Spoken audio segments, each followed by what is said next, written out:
Good morning, YouTube, man. All the way George Page coming to you live on YouTube. Well, I saw this news a while ago. I was just doing a little surfing on Facebook, and this is just so sad. And this is 2020 is not even over yet. We just got one more day, and then we lose another great man, a legend, an educator, a father. You know, it's just sad. If any of you know this gentleman, this is one Dr. Joe Louis Clark. Now, some of you might know him by some other names, such as Crazy Joe or Batman. Now, if you remember, Dr. Clark was a principal in Paterson, New Jersey. Now, Paterson, I got family in Paterson. My father he used to live there before he died, and one of my aunts is still up there in Paterson. And Joe was known for his tactics. As you know, he was called, as I said, he was called Batman because he carried a bat, a Louisville Slugger, and he carried a bullhorn. You know, and at the time he became principal of a struggling and just school in Paterson, New Jersey, East Side High. As you know the story, the story of Lean on Me, and about how he was brought there to save the school. Now, Dr. Lewis, Dr. Clark, sorry, was born in Rochelle, Georgia, May the 8th of 1938. And his family moved to New York, New Jersey when he was 6 years old.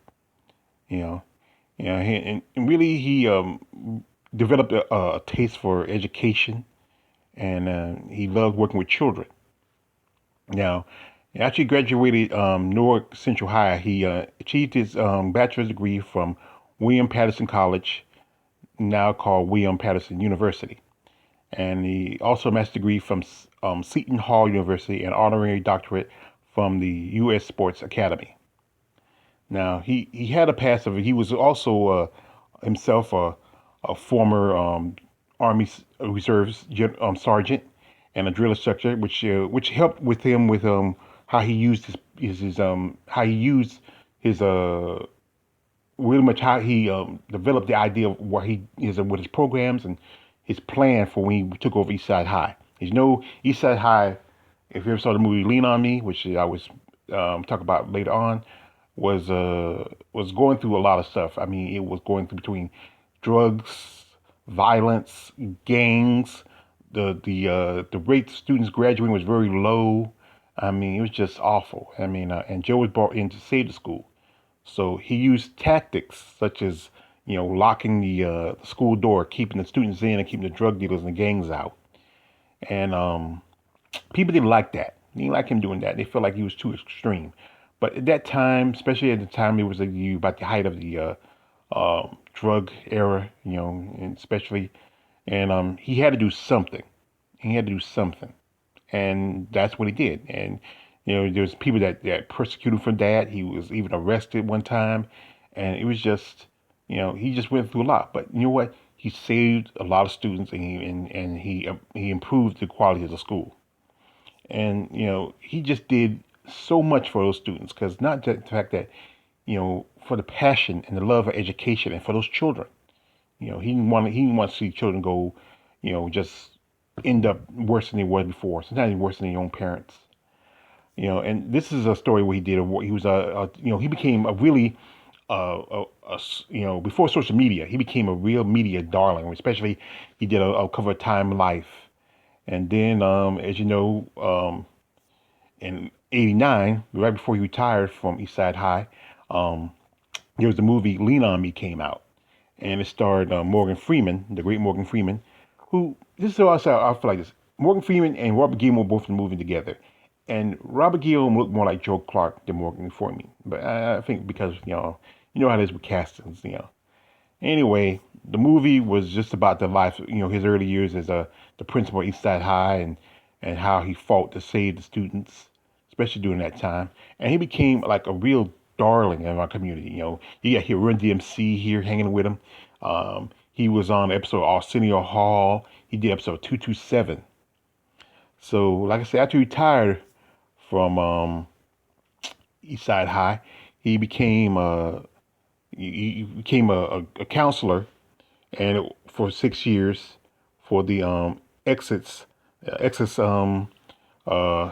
it again? Let's see, the Essex County Detention House, a juvenile detention center in Newark.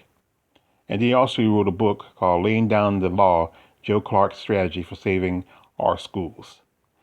And he was just a great man. I mean, also he was a father. He had three children. He had two daughters and a son. And two of his daughters were track and field stars. Joetta Clark Diggs and Hazel Clark. And I remember them. I used to remember back then. I was a big fan of Olympics. I love track and field. And his son JJ was also the coach. And he also, teach her. He was also, he has a degree in doctorate in sports, and he taught his children about the importance of sports, and he helped them train them too.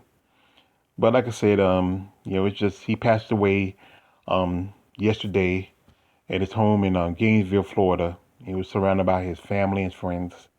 Dr. Clark was 82 years old, and he was going through an illness. It's not disclosed what the illness was. I don't think it was coronavirus. It's probably just one of those illnesses when you get to a man of his age. But it's just so sad to hear that.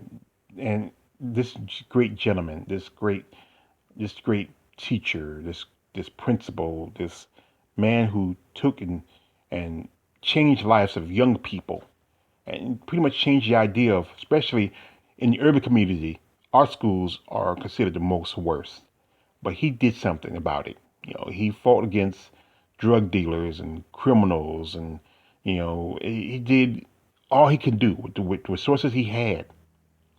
And I mean, if he had to carry a bat and a bullhorn to do it, then that's what he did. And nowadays, we need people like Joe Clark, Dr. Joe Clark. We need him now. But like I said, out of respect, I'm not gonna call him by his names, Crazy Joe or Batman. I'm calling him what he was, Dr. Joe Louis Clark.